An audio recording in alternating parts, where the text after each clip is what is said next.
The year my boyfriend was at his poorest, I broke up with him. Years later, he returned in glory and used every means to marry me. Everyone said I was the white moonlight of his heart, the wife he cherished most. But later he began bringing home a different woman every night, shattering my heart and turning me into a laughingstock in our circle. I never cried or made a scene. I moved quietly into the study and never disturbed his pleasures. He was driven mad. He kissed me savagely and demanded in a low voice, "Aren't you jealous?" He didn't know I was sick. Every day of his frantic revenge, I was silently counting how many days I had left to live. In the third year of my marriage to Shenyan Zhao, he kept a young, pretty college girl. Her name was Zhou Qiao Qiao, innocent-looking and sweet, exactly the type he favored. He had been supporting her for more than half a year. Apart from me, she was the woman he kept at his side the longest. Friends warned me to be careful. They all said Shenyan Zhao seemed to have real feelings for Zhou Qiao Qiao. I met her for the first time on my birthday. From early morning my nose had been bleeding. The hospital told me I would probably only live until next spring. I nodded gently and whispered, "It's all right. I'm not afraid of dying. I'm just a little afraid of pain." I heard there was an expensive medicine that could make the remaining days easier. There wasn't enough money on my card, so I went to Shenyan Zhao's company. Zhou Qiao Qiao happened to be there. She had just graduated and worked as his secretary. Shenyan Zhao was in a meeting, so I waited outside. Zhou Qiao Qiao stared at me and whispered to her colleagues, "So that's the boss's wife? She's so ugly, dried up, like she's about to die. You all say I look like her? Where? I'm much prettier." A colleague tugged her sleeve and whispered back, "That's because she hasn't put on makeup. When she does, 10 of you couldn't match her. And don't think because the boss spoils you that you can provoke her. You have no idea how much he loves her. If you upset her, the boss might kill you." They said Shenyan Zhao loved me very, very much. Zhou Qiao Qiao pouted in defiance and rolled her eyes at me. She brought me a cup of tea and asked in a soft, cloying voice, "Sister Meng, why would the boss make you wait so long? It's strange. Whenever I came before, no matter how busy he was, he'd come to me first. He said I was the most important. I thought he was this considerate to every woman." She curved her eyes in a sweet smile. When she smiled, she looked like me when I was young. I thought for a moment, Shenyan Zhao did treat Zhou Qiao Qiao differently. Among the countless women he used to spite me, none lasted long. Perhaps a day, perhaps half a month, before he tired of them. Only Zhou Qiao Qiao. He kept her in an apartment, took her to dinner, shopping, the cinema. They were like an ordinary loving couple. He gave her money and he gave her affection. I looked at Zhou Qiao Qiao and smiled gently. "Since you're so important, how could Shenyan Zhao bear to keep you as a hidden mistress? You should persuade him to divorce me sooner and bring you home." Her face changed instantly. Furious, she hissed, "The one who isn't loved is the mistress. You are the extra. You're only here because you met Mr. Shen a few years earlier, but now you're old and ugly. What do you have to fight me with?" A colleague, afraid I would be angry, hurried to pull her away. I didn't mind. I had promised myself long ago not to be angry or sad for Shenyan Zhao, and certainly not to compete with other women over him. He wasn't worth it. Zhou Qiao Qiao was yanked back, lost her balance, and fell, shattering the teacup. A deep gash opened in her palm and blood pooled on the floor. Through the conference room glass, Shenyan Zhao saw the injured Zhou Qiao Qiao. Everyone watched as he threw down his papers, strode out, lifted her into his arms and snarled, "Who the hell hurt her?" The kind colleague shrank back, face white. I gave a cold laugh. I did. She deserved it. Zhou Qiao Qiao sobbed at me, shouting, "Yes, I deserved it. For loving someone I shouldn't. Call me a mistress, a whore. So what? Mr. Shen, as long as you love me, I'll stay by your side forever. No one can pull us apart." She cried so prettily that even such absurd words sounded brave and determined. Shenyan Zhao was amused. He wiped her tears and coaxed, "Good girl. You're crying like a little tabby." He truly treated her differently. I lowered my eyes, too tired to watch, and said simply, "This year for my birthday I want 500,000. It was almost funny. We were husband and wife, yet we didn't even have each other's numbers, except to ask for money. I never took the initiative to find him. Before the wedding we had agreed. He wanted my person. I wanted his money. Shenyan Zhao always hated me for being a gold digger. Yet in the past, whenever I asked, no matter the amount, he gave it to me. Always more, never less. Only this time he smiled coldly and drawled, "You want money, fine. But first lower your noble head." And Meng, and apologized to Qiao Qiao. He wanted to buy my pride for 2 million. To purchase one, sorry, for Zhou Qiao Qiao. For the first time he used money to humiliate me for another woman. I slowly clenched my fists, gave a soft laugh, swallowed the sudden rush of pain, and turned to leave. I didn't want the money anymore. I suddenly wondered, Shenyan Zhao, if one day you learned that this money could have let me live a little longer, if you knew how much I suffered before I died, what expression would be on your face? I went home alone, curled up in bed, drenched in cold sweat from the pain. I swallowed some sleeping pills and lied to myself. If I slept, it wouldn't hurt. Drowsily, I dreamed of when I was 20. Xin Yanjiao was poor, but he loved me deeply. On my birthday, we passed a cafe. Inside, a couple sat by the window, the girl holding a small, snowy cake, exquisite, delicious, expensive. Snow was falling that day. I cupped a handful and laughed at Xin Yanjiao. A yen, doesn't this snow look like a cake? He clenched his jaw, hugged me tight so I wouldn't see his reddened eyes. 3 days later, he appeared beneath my dormitory hugging a big cake. A whole cake cost 258 yuan. Standing in the wind and snow handing out 3,000 flyers earned him only 100. I saw the chilblains on his fingers and cried like a fool, shouting, Xin Yanjiao, your hands are for reading,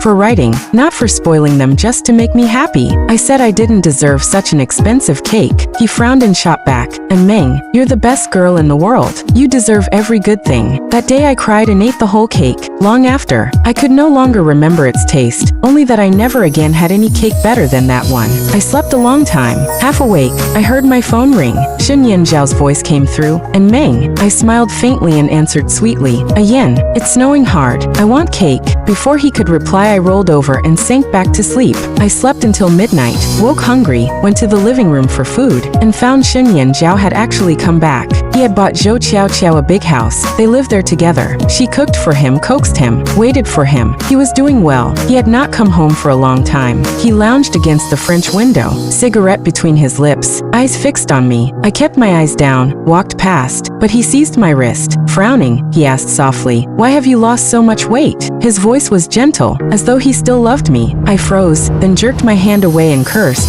Xin Yanjiao, have you lost your mind? He glanced at his empty palm, his face slowly chilling. When I reached the dining table and saw a cake blazing with candles, I realized the phone call had not been a dream. I had said I wanted cake, so he bought one. What was this? A peace offering. But I was almost dead. I had long since stopped needing cake or Xin Yanjiao. I picked up the cake and threw it into the trash. Xin Yanjiao ground his molars, pinned me against the wall, and snarled, and Meng, are you fucking with me? I laughed and admitted, yes, Xin Yanjiao, I'm fucking with you. So what? I said I wanted cake and you went and bought it. Why are you still as cheap as ever? I stabbed him deliberately where it hurt. His face turned ice cold. He crushed the cigarette, dragged me into the bedroom, and threw me on the bed. He must have been insane. Like a beast out of control, he tore at my nightgown. I was frightened and beat at him with fists. Xin Yanjiao, you bastard. Don't touch me. You're filthy. He trapped my legs, bit down on my neck until tears streamed from my eyes, and growled against my ear. And Meng, would it kill you to soften for once? Do you have any idea how many years I've waited for you to coax me? Do you know how happy I was when you said you wanted cake, only to make a fool of me? He lifted his head. His eyes were scarlet. I swallowed my tears and glared back.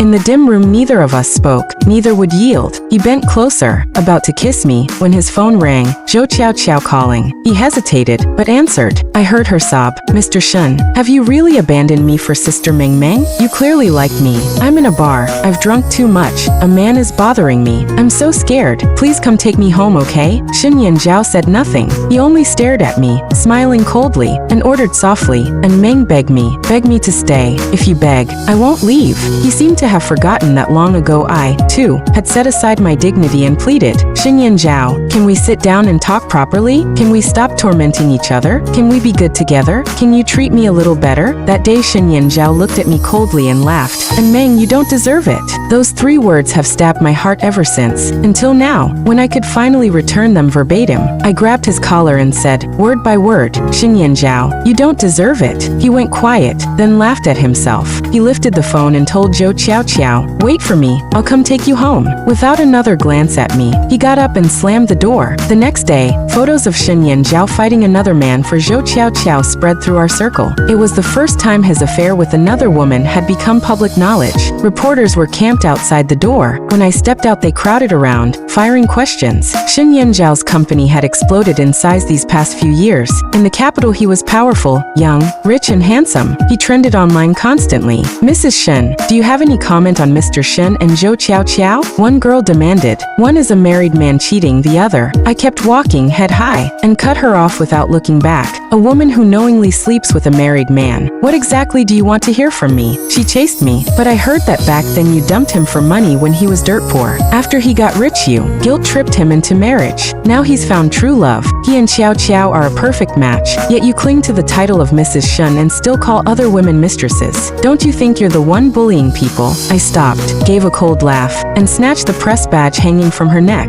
She was an intern. Behind the badge was her student ID from Nanshan University. Calmly I asked, "You're Zhou Qiao Qiao's friend, aren't you?" Back then Shen Yanjiao used every means to force me to marry him. Did you think I wanted this? Everyone in our circle knows. Or did you come here specifically to sling mud for your little mistress friend? Her face changed. She yanked the badge back and blustered. I am her friend, but I'm a reporter. Everything I say is objective. If you really didn't want to marry Mr. Shen, why not divorce him now that he loves someone else? I smiled, about to answer, when my nose started bleeding again, grotesquely. Someone mocked. Mrs. Shen says she doesn't care, says she was forced into marriage, yet here she is so upset, she's got a nosebleed. I wiped the blood from my lip with a fingertip. I'm not upset. I'm sick, dying. Nosebleeds happen lately. The crowd fell silent. Only the girl kept talking. Stop the act. A nosebleed and you play the dying swan. I can't stand women like you, fighting over men, forever threatening to die, using every shameless trick. You're a disgrace to our sex. She flounced off, her ponytail whipping like Zhou Qiao Qiao's, equally loathsome. The clip of me hemmed in by reporters rocketed to the top of the hot search list. Shen Yanjiao replied publicly, I will never divorce. Leave my wife alone. That afternoon the intern reporter, Zhou Qiao Qiao's friend, was fired. Netizens flooded the comment section. This woman's disgusting. If she doesn't want to be married, don't be. No one held a knife to her throat. And she dares call herself the white moonlight? She's a white lotus. Mr. Shen protects her so fiercely I'm jealous. Besides, she dumped Mr. Shen for money back then, and married him for money now, claiming she had no choice? Pure hypocrisy. Prostitute wanting a monument. Suddenly one comment cut through the noise. Watch your filthy mouths. If you don't know the truth, shut the hell up. Everyone pounced on him. What truth? The story is actually very simple. That year my mother was diagnosed with a terminal illness. The doctor said the hereditary probability was high. Not only might I fall gravely ill at any moment, but if I ever married and had children, my child would most likely inherit it too. The day my mother collapsed, she lost a basin full of blood through her nose. She lay in a coma for 3 days. When she woke, she told me to break up with Shen Yanjiao. I stared blankly and whispered, Mom, you won't mind. Partly to her, partly to myself. She squeezed my hand and smiled. I know, he's a good boy. She paused. You two started dating in high school. Every morning he waited on his bike at the alley mouth. You thought I didn't see? One day I watched him buy a pork mo for your breakfast. He had 12 yuan in his pocket, 10 for the mo, 2 for 2 cups of soy milk,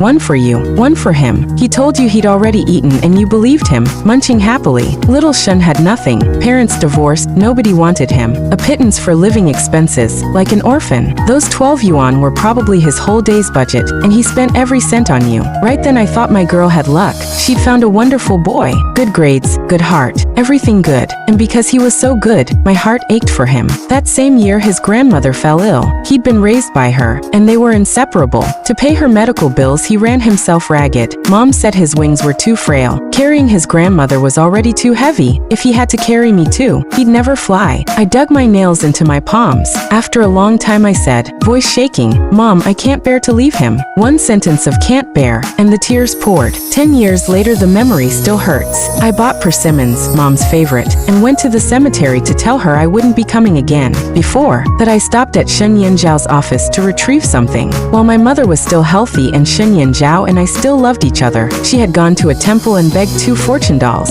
A boy doll hiding his birthday, a girl doll hiding mine for safety, health, for lovers to stay together forever. She asked me to give him his doll. He refused his own and took mine instead. That chubby cheek girl doll looks just like you. Ugly cute. When I see her I see you. I like seeing you. That doll has sat on his desk ever since. I was afraid that after I died he'd toss it like trash. It was from my mother. I wanted it back to set before her grave and keep her company. When I reached the office Shen Yanjiao was watching the morning's video of me with the nosebleed. Seeing me, he tossed the phone aside and said nothing. I noticed the desk, where the doll had always stood, was now empty. My doll? I asked, frowning. Zhou Qiao Qiao had followed me. Hearing me, she giggled. A few days ago I cut my palm and Mr. Shen felt so sorry he gave me the doll. He said it looked like me, silly, but he liked it. Sister Meng, do you think he's talking nonsense? I'm so pretty. Nothing like that ugly doll. My fists clenched. clenched. What right do you have to give my things away? That doll was blessed for me by my mother. How dare you give it to someone else? He smiled like a scoundrel. That doll was yours? Sorry, I forgot. Thought it was worthless. Before he finished, I snatched the crystal ashtray and hurled it. He didn't duck.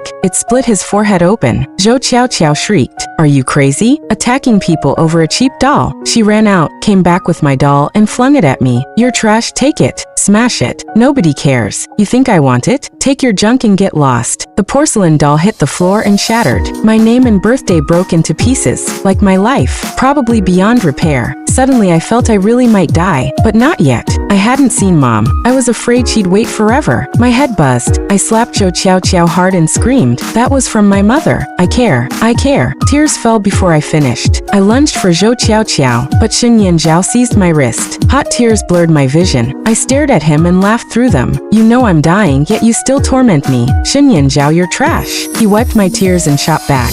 First the cake, now the dying act. Am I your toy and Meng? Stop crying. I won't fall for it again. Before he finished, a drop of blood fell. My nose again, worse than ever. My legs gave out. Pain knifed through me and I collapsed. Xin Yanzhao caught me shouting, call an ambulance. He could only watch helplessly as the blood soaked his white shirt. I smelled antiseptic, heard the doctor tell Xin Yanzhao. Originally, she could have lived until next spring, maybe longer, but she said she had no money and refused treatment. Now the disease is out of control. There's no point continuing. Xin Yanzhao's voice cracked. So you're saying my wife is dying? Without waiting for an answer, he roared. Then make her live. Cure her or get the hell out. Bring someone who can. That day he nearly tore the ward apart. He summoned countless specialists, swore to spend any amount to keep me alive. But terminal illness doesn't yield to money. Xin Yanzhao was too stubborn to hear it. He tried to discharge me, fly me abroad for treatment. With his money and power, no one dared stop him, until my best friend Lin Chao arrived with my will. Long ago I'd had it notarized. Every decision about me would be hers. I'd told her, if I'm ever bedridden, unable to eat or drink, don't drag it out, let me go. She knew I feared pain most. Chao slapped Xin Yanzhao. You've got money. Where the hell were you earlier? Now you play hero. Mr. Shun? Too late.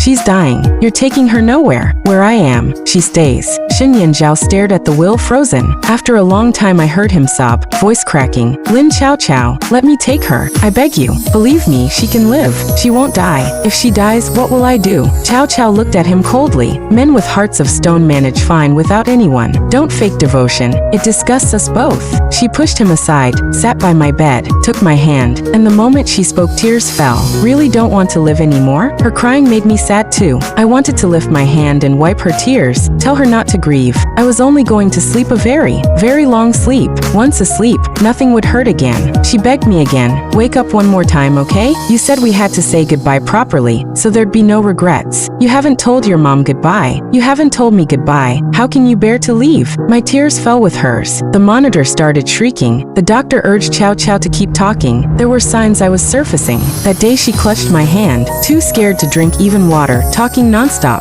laughing one second, crying the next, terrifying to watch. I'd meant to let myself die, but seeing her like that I felt I ought to wake up and comfort her. I fought my ruined body until, near midnight, I finally opened my eyes. For the next 2 weeks, Chao never left my bedside. She nursed me obsessively, fed me, took me to the bathroom, practically offered to pull my pants down. I panicked. If I didn't get better fast, she'd lose her mind. One day when she stepped out, I tried the bathroom alone. No walker, no problem. But on the way back, my legs buckled and I crashed into the sink, splitting my face open. I struggled up, accidentally tore the cloth off the mirror, and saw a monster. Xin Yanzhao burst in, hauled me against him, shielding my eyes. 1 minute to pay the bill and Lin Chao vanishes, useless. I pushed at him. Don't badmouth Chao in front of me. She has a life, family, a job. Unlike me, free all day and nothing but trouble. He shut up, dabbed my face with fistfuls of tissue. When the blood kept coming, his eyes reddened. Pretending calm, he asked, why didn't you tell me you were sick? You have a mouth. Use it. You could have been cured. Why be stubborn until it's this bad? Because I don't need you, I said evenly. I don't need your concern or your company, so whether you knew was irrelevant. Truth is, I'd never hidden it. The lab report lay on the table where he only had to glance down, but he never looked. While I was withering away, Zhou Qiao appeared, younger, prettier, more charming. He stayed out all night for her, so he never saw me collapsed on the floor, sobbing to doctors to save me. He lifted me onto the bed. As he bent, a tear splashed onto my cheek. He turned away, sneering. Yeah, and Meng Meng, you're amazing. Dumped me when you felt like it. Told me to get lost when it suited you. I know you don't need me, fine. Don't then. After a long silence, voice cracking, he added, but I need you. I said nothing, closed my eyes, pretended to sleep. He still didn't know why I'd broken up with him back then. The year he returned triumphant and demanded I marry him. I owed him a real explanation. I'd rehearsed it endlessly. Every cruel word I'd said when we split had been a lie. He was good enough for the best girl in the world, for healthy children, for a life without poverty or disease. I wanted to smile and tell him, be happy. No one knew how many nights I'd cried, grieving that the girl who could spend a lifetime with him couldn't be me. The day I screwed up my courage, he was at a club for business, too drunk for a real talk. The call went unanswered. I went anyway, searching room by room until, through a pane of glass, I saw him kissing a woman senseless. I shoved the door open. He didn't even flinch. I swallowed my tears. Zhao, were you playing me? He pushed the woman aside, reeking of alcohol, backed me into a corner, wiped my tears with a grin. At first I was just messing with you, but that day at your place you looked so pitiful I softened. How about I really marry you, HM? Only I don't love you anymore, so you must be good. No tears, no tantrums. I have plenty of lovers. If you're always jealous I'll get tired. When he said he no longer loved me, my tears fell. I drew a breath, fought for calm, whispered, I came to tell you I'm not marrying you. The breakup, Mom. He pinched my chin, snarling, don't you dare blame your mom. You and she are both money grubbing, no better than each other. Drunkenly he threatened, I'm not asking, and Meng, you'd better accept gratefully. He wouldn't hear my explanation. Once I'd hurt him, and now he would hurt me worse. Only fair. Looking at his face I felt I was staring at a stranger. Maybe all the kindness my mother and I had shown him had been one-sided. Maybe I should have clung to him back then, let poverty drag him down. I'd been such a fool, pitiful even to myself. Then he said, I hear Lin Chao used to pour drinks in clubs, right? Lucky girl. Still landed a decent boyfriend. What if the guy knew his fiancée had been a hostess? Would he still want her? I shook with rage and slapped him. Bastard. He licked the corner of his mouth, laughed, tightened his grip. And Meng, to hurt you I can be worse. Care to test me? I didn't dare. He was ruthless. I couldn't risk ruining the life Chao had fought so hard for. I told myself, a ruined life is ruined anywhere. Might as well marry him. The revenge dragged on until Zhao tired of the game and wanted reconciliation, but I no longer loved him. I turned myself into a wreck. Chao saw through it at once. She raged for 2 days, scolding everything I did until I cried into my pillow. You're vicious, always bullying me. Take me to Mom if you're so tough. Bet you can't out-argue her. Chao went quiet, then stroked my hair. Once you're better I'll take you to Mom. Okay. I knew she was lying. I wouldn't get better, but I couldn't bear to worry her, so I nodded and smiled. Deal. I tried harder, swallowed pills by the handful, let needles bruise my arms without a whimper. Zhao watched, clenched his jaw, and stormed out. That night I heard him quarreling with Chao, and Meng wants to see her mom. What's one trip? Chao screamed back. You just want her dead sooner, you animal. Tired of waiting for your little mistress to take her place. I wiped secret tears, hating myself for becoming a burden that tormented Chao. I stopped asking to leave the hospital and quietly faded, sleeping more each day. It was time to say goodbye, perhaps a last flare-up. But for days the pain sharpened while my mind cleared. Chao, hearing I'd rallied, came to the ward while Zhao was away. Chao barred the door. Whores and curs not allowed. Get out or I'll rearrange your face. But Chao dropped to her knees beside my bed, sobbing. Sister Meng, I'm pregnant, 3 months. You're dying anyway. Please be kind and give my child's father back to me. 3 months pregnant, 3 months ill. So while Zhao's mouth claimed he needed me, his body was busy with her. Of course, why keep a dying woman? He'd only been lying. Luckily I hadn't believed him. Chao seized my arm. Too weak, I nearly slid off the bed. Chao shielded me, getting scratched. Suddenly someone grabbed Chao by the hair and flung her away. Zhao, teeth bared, roaring. Didn't I say you'd die if you came near my wife? Chao's face changed. Before she could speak, Chao smashed a pillow into them both, screaming, take your tramp and get out. Zhao dragged Chao off, telling me to wait. He'd explain. Wait? I didn't care. Chao bent over me, whispering, Meng, you okay? Any pain? I clutched my chest, pretending to be heartbroken. My heart hurts. Only shopping will cure it. She laughed through tears and since I'd perked up lately, agreed to take me out. I bought a roasted sweet potato and climbed into her spotless car. She's a neat freak. No food in the car ever. But I, the patient, munched messily, crumbs everywhere. She gritted her teeth and pretended not to see. I directed her to a high-end bridal boutique. She was getting married in the spring. I wouldn't make it. I wanted to see her in a wedding dress. She never asked why we were here, just followed me Yan, eyes red. I picked a strapless satin gown for her. While she tried it on, I chose a bridesmaid dress for myself. I squeezed into her fitting room and we took a photo together, as if I could still give her away. My eye was good. The dress was perfect. I asked if she wanted to buy it. She rolled her eyes and whispered, "Buy it? Are you crazy? Costs a fortune. Photos are enough." I smiled and, when she went back to admiring herself, quietly paid. The best girl in the world deserved the most beautiful dress. Biting back the brutal pain in my chest, I left the shop and hailed a cab to Mom's grave. Ciao ciao, this time it's really goodbye. No jokes, no crying. After Meng died, Xin Yanzhao kept wondering, what was she thinking when she signed the organ donor card? He never imagined that the day he dragged Zhou Qiao away would be the last time he ever saw Meng. She had watched him and Zhou Qiao tugging at each other with perfect calm, exactly as usual, as if she truly didn't care whether he loved another woman. But he always felt that, at that exact moment, her heart had finally died, so she hadn't waited for him to come back, hadn't given him a chance to explain. Her body was taken by the hospital. He wasn't even allowed a handful of her ashes, and Meng had been merciless. He began to regret that he hadn't told her then and there. Zhou Qiao was indeed pregnant, but the child was not his. That night in the bar she drunk too much, been dragged into a restroom and assaulted. By the time Xin Yanzhao arrived it was too late. Zhou Qiao was a master at playing the victim. She wept that she hadn't known how to drink. If only Xin Yanzhao hadn't broken her heart, she would never have suffered such a thing. He knew it was emotional blackmail, yet looking at her tear-stained face he suddenly thought of Meng and his heart softened. He helped her send the rapist to prison and paid for her abortion, but that was all he could give. He had always believed Zhou Qiao was merely a spoiled but obedient girl. He had never imagined he was raising a greedy viper that would bite him the moment his back was turned. He wondered whether Meng had hated him when she died. Then he thought, she was the one who had abandoned him. What right did she have to hate? Again and again in dreams he asked her, "Why did you break up with me back then? You loved me, didn't you?" Each time Lin Chao would step in front of Meng, jab a finger at his nose and curse, "Where the hell were you when she wanted to tell you? She's dead and now you ask, how cheap can you get?" He would wake with a start. He wasn't afraid of Chao. He was terrified of hearing Meng say she had stopped loving him long ago. His heart began to fail. The doctor warned him not to grieve too deeply. "I'm not grieving," he said. "I'm calm." He started growing flowers. On the balcony stood the succulents Meng had once tended. When he noticed them, they were already dead. He'd heard succulents were nearly indestructible. He wanted to see if he could bring them back. Every evening he knelt before them and spoke softly, the way he had once seen Meng do on a sun-filled afternoon, knees hugged to her chest, turning to find him carrying another woman home. Xin Yanzhao slapped himself hard. He began to rewrite his memories. In every lonely silhouette of Meng he now inserted himself, holding her tight, kissing her gently, staying with her forever. Later, at a party, he beat a man senseless for cheating on his wife. Old cronies jeered, "You're worse, changing women every other day. Why don't you drop dead?" He shattered the private room in a frenzy, screaming that they were lying. He had always loved his wife. Then someone pulled up the photo of him kissing Zhou Qiao. He froze, fled. He told himself he'd been set up.